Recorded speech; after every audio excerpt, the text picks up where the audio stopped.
There's a lot of bad TV out there, and the horror genre is certainly not immune. Welcome to Watch Mojo, and today we're counting down our picks for the top 10 worst horror TV shows.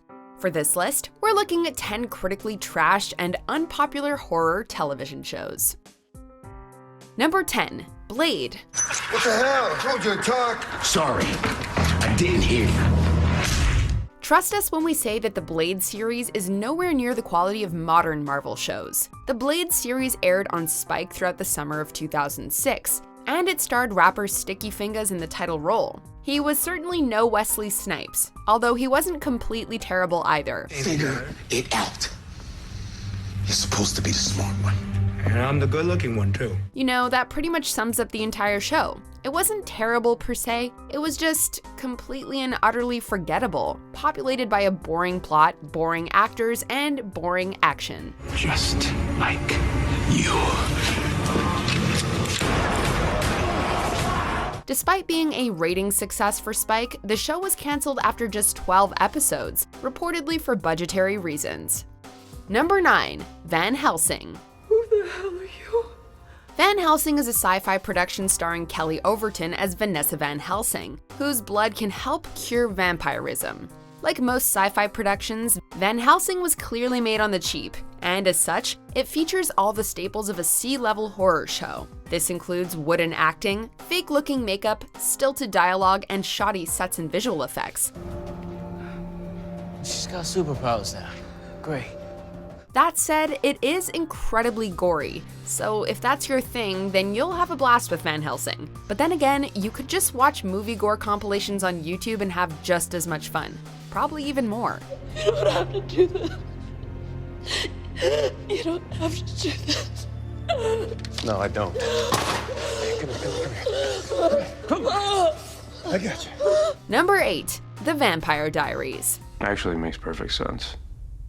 Your wife left you to become a vampire, and your girlfriend was killed by one. We understand that The Vampire Diaries was very popular, but let's not pretend that it was a good horror show. Like most shows found on the CW, The Vampire Diaries was aimed primarily at teenagers, and as such, it never ventured as far into the horror or mature themes as it should have. I love you too.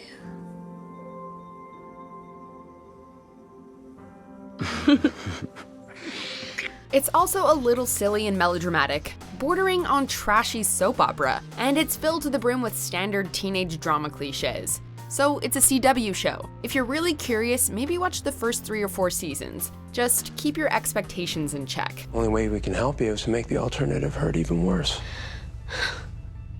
Number 7, The Purge. I get it. Rich people don't kill each other on Purge night. We're not rich. Far from it. Tonight you are. The Purge movies are certainly not masterpieces, but they're a decent way to pass a couple of hours. The Purge series is a travesty. It serves as an anthology of sorts, as it follows seemingly unconnected characters throughout their Purge-related adventures. It's an interesting concept, and it had the potential to explore various intriguing scenarios and themes.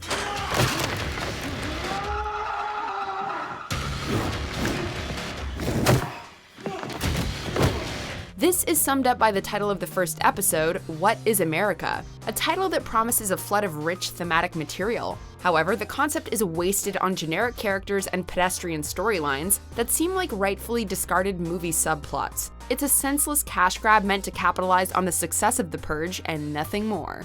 You sure you want to do this?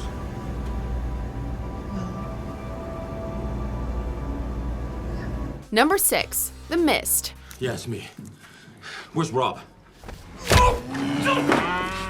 The Mist is a Spike series based off the novella by Stephen King, which sees a mysterious mist enveloping a small town in Maine and unleashing various otherworldly monsters. Expectations were understandably quite high due to Stephen King's name and the beloved Frank Darabont movie from 2007. And while the show did manage to generate a somewhat spooky atmosphere, it failed at pretty much every other aspect. Brakes! The acting and characters were bland, the special effects wonky and unconvincing, and the writing is about what you would expect from Spike. The show struggled to find viewers, which isn't a surprise, and was cancelled after just 10 episodes. Sometimes things are more complicated than that. Number 5, Jinn. تفضل. وين راح الجن؟ الجن لا يزال موجود.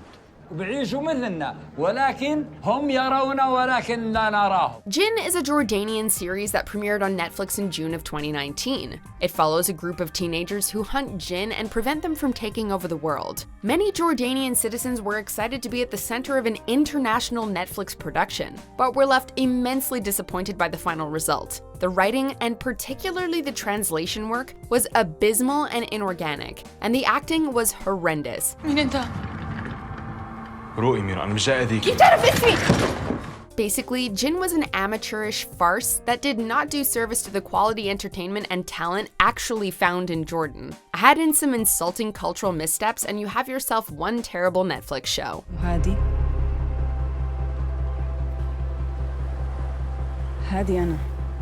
Number 4. Hemlock Grove. It was an angel.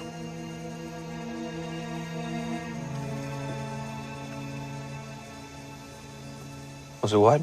Hemlock Grove was arguably Netflix's first bomb, and what a bomb it was. Around the time that House of Cards and Orange is the New Black were getting millions of viewers and sweeping award shows, Netflix unleashed Hemlock Grove, a horror series that follows the weird and supernatural goings-on of the titular town. Aside from that popular and disgusting werewolf transformation scene, there really wasn't much to recommend about the show. Okay. It was filled with common horror tropes, and the writing was particularly dreadful. In fact, you could say that the writing was the scariest thing about this show. With Hemlock Grove, Netflix proved that they can't all be winners. Will he be all right? It's a pity you don't drink. Number 3. Chambers. Why not? Because I don't want to be looked at like a freak. You would be. Chambers is yet another Netflix horror dud, joining the Hall of Shame with Hemlock Grove and Jinn. This one follows Sasha Yazzie, a teenager who receives a heart transplant and begins experiencing spooky occurrences and changes in her personality. It sounds rather high concept and more than a little silly, and it would have made for a decent little B-movie or something. Unfortunately, the show takes itself far too seriously and begins to venture into unintentional comedy. It stars Uma Thurman, and you know, she's always good. But that's about it. The rest is a sluggish, poorly paced, and unnecessarily bloated mess, which is certainly nothing new for a Netflix original. And if everything goes according to plan, I'll probably die a virgin. Number 2. Nightflyers. Well, you must be thrilled. Chance to make first contact with alien life. So what Carl told you we're doing? Say what you will about the final season of Game of Thrones, but at least it wasn't Nightflyers, which is based off of George R.R. Martin's novella and subsequent short story collection. While Nightflyers aired on Sci-Fi throughout December of 2018, it received an international release through Netflix the following February. You, Melantha, were genetically designed for space travel from birth. Tell me something. What if you went through all that training only to end up hating being in space? The critics tarnished the generic Nightflyers, criticizing everything but the visual effects, which were inexplicably nominated for a Visual Effects Society Award. It wasn't scary or expansive, meaning it failed in both the horror and science fiction demographics. And when a sci-fi horror show does that, you know it's an utter failure. Brennan, initiate memory playback. Before we look at the worst horror show of all time, here are a few dishonorable mentions. This is a bigger evil than we've ever faced. Demon bitch is the parasite here, not me. I'm trying to control her. Where did she get this? Spencer's? Somebody want to check on Bill there? I don't think his pulse was nearly as good as Alan's. There was no human in that body. He was possessed. Not quite at the end yet. Almost there though. Just be sure to subscribe to our channel and ring the bell to be notified about our latest videos. Alright, back to business. Number 1. Baywatch Nights. Tell me what you see. Well, I don't see much of anything yet. Yes, there was a show called Baywatch Nights. Yes, it was a spin-off of Baywatch. And yes, it was every bit as terrible as it sounds. The first season was an unassuming Baywatch spin-off, but it was the show's second season that really took it off the rails. Thought you could get away from me? Get out! It was then that Baywatch Nights veered into sci-fi horror similar to The X-Files, which was huge at the time, and Sergeant Garner Ellerby was replaced by a paranormal expert named Diamond Teague. Needless to say, the show was corny, poorly made nonsense that didn't hold a candle to the X-Files, and was quickly erased from the collective public memory. Maybe the Men in Black intervened and spared us from this atrocity. That was a mistake I've never forgotten. Do you agree with our picks? Check out this other recent clip from WatchMojo, and be sure to subscribe and ring the bell to be notified about our latest videos.